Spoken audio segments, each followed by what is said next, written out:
C'est une histoire qui passionne la France entière. Un parcours hors du commun. Un record en ligne de mire.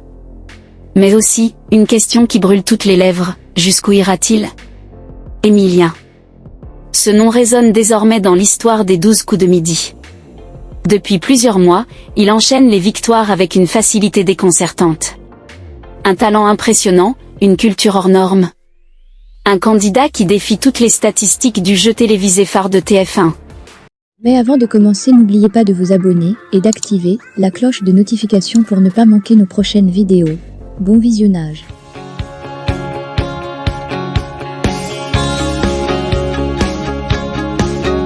Mais une rumeur persiste. La production aurait-elle décidé de mettre un terme à son parcours d'une manière inhabituelle? Une limite de participation serait-elle en place? Jean-Luc Reichmann, l'animateur historique du programme, a enfin levé le voile. Dans une récente déclaration, Jean-Luc Reichmann a tenu à clarifier les choses. Selon lui, Émilien a signé des documents avant de commencer son aventure, des documents qui précisent certaines règles. Mais alors, quelles sont ces fameuses règles? Existe-t-il une limite de participation? Et surtout, jusqu'où Émilien pourra-t-il aller? Aujourd'hui, nous allons analyser en profondeur la situation d'Émilien, revenir sur son parcours exceptionnel et tenter de comprendre si son règne pourrait toucher à sa fin, pour des raisons indépendantes de ses performances. Depuis son arrivée sur le plateau des 12 coups de midi, Émilien a tout raflé. Jour après jour, il impressionne par ses connaissances encyclopédiques. Un niveau rarement atteint, qui lui a permis d'accumuler une cagnotte vertigineuse, dépassant les records précédents.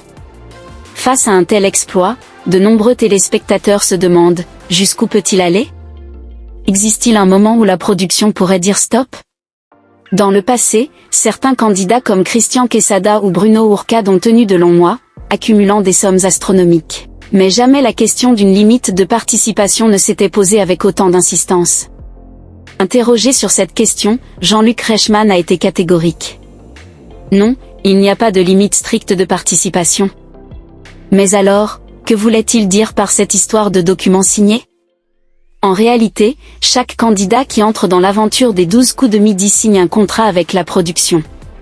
Ce contrat encadre son parcours, définit les règles du jeu, et pourrait contenir des clauses spécifiques en cas de situation exceptionnelle. Ce que nous savons, c'est qu'Émilien n'a pas encore atteint de limite imposée par la production. Mais si son règne se prolonge encore plusieurs semaines, voire plusieurs mois, pourrait-on voir apparaître une nouvelle règle pour éviter qu'un candidat ne devienne intouchable? Interrogé sur cette question, Jean-Luc Reichmann a été catégorique. Non, il n'y a pas de limite stricte de participation. Mais alors, que voulait-il dire par cette histoire de documents signés? En réalité, chaque candidat qui entre dans l'aventure des 12 coups de midi signe un contrat avec la production. Ce contrat encadre son parcours, définit les règles du jeu, et pourrait contenir des clauses spécifiques en cas de situation exceptionnelle.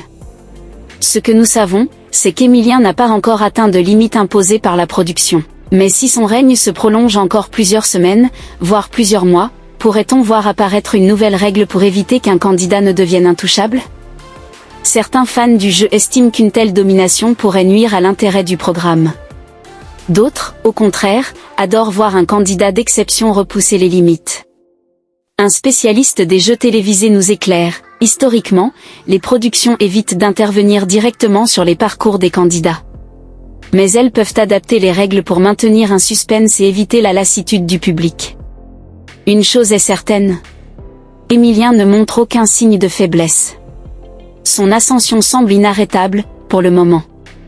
Et vous, qu'en pensez-vous? Faut-il mettre en place une limite de participation pour préserver l'équilibre du jeu?